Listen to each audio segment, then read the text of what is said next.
Most people come and they try to do the tours too quickly. While it looks like a small dot on the world map, it's a big country when you consider the small roads and you go down the back roads, and it takes a lifetime.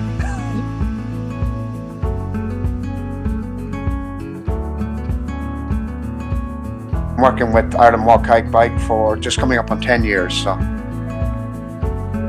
that was my retirement present to myself. No, I met Linda by chance when I was hiking. Just after a couple of days after I retired, I went to Kerry hiking with my wife and a few friends, and I met Linda. So a week later I had a job. We didn't know who was following who. So it became a bit of a challenge to find out who could get there first. And then the next day we were going out to the Blasket Islands, and she was going out there as well. So she had a group of people with her. So we met out there and had a chat. So that was the beginning. Friends since. So I've been hiking all my life. So with friends, I do a lot of fishing and hunting and outdoor life. So that's my interest. So I was lucky when I retired to get a job like this. I worked in sales for over 40 years. This was my chance to get out of a suit and tie and start rambling.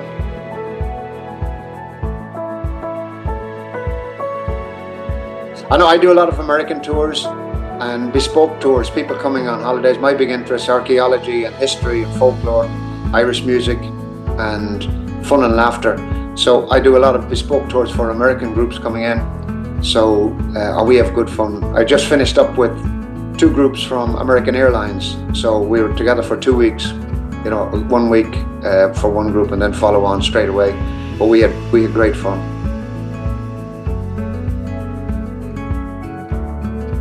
With Americans coming in, a lot of them have, everybody now has Googled up or checked up on computers what's to see in Ireland. Some of them would have specific interests, like try to trace family or ancestry. Others would be familiar with an area that their ancestors came from, and they want to just see that and just spend some time on their own, whether it's a half an hour wandering the street of a town that their ancestors came from, just to try and seeking to feel anything.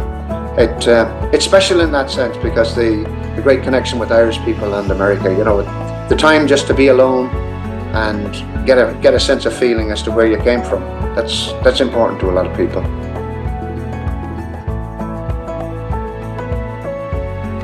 Generally, I work throughout the whole country. So if there's a hill or a mountain or something to see, I'll go and do it.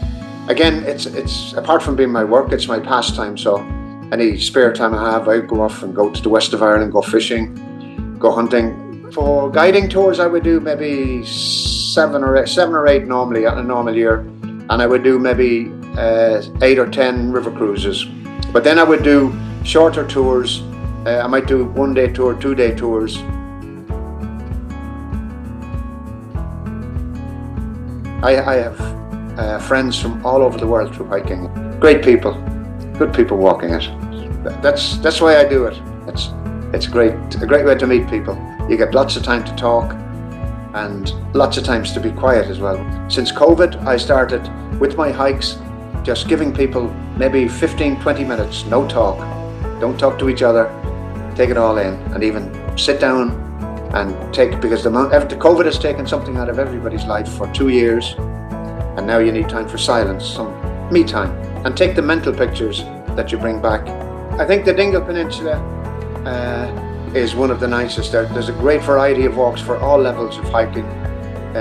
Some people come and they, overestimate their fitness level or whatever. And within the Dingle Peninsula, there's lots of opportunity to take people. You'll see from the first day, from the first half hour, you'll see who's starting to feel the struggle. So just you can set the pace then and set the hikes, and we have the flexibility to do that, which gives people a sense of being comfortable with the walks, that they're not scared and afraid that I don't feel like I'm going to walk tomorrow and I want to take a day off.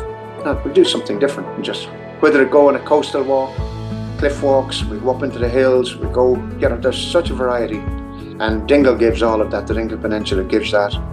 Again, up into Connemara and the islands, some Innisboffin, fantastic island to go to, But I think in a lot of cases you need to go and stay for a night to get a feeling for the island. Going out on the ferry and coming back in the evening, you miss the fun and listening to the people speaking Gaelic, and they have their own view of the world. So you could open up a CNN news station out there and you get the answer to all your problems in one night.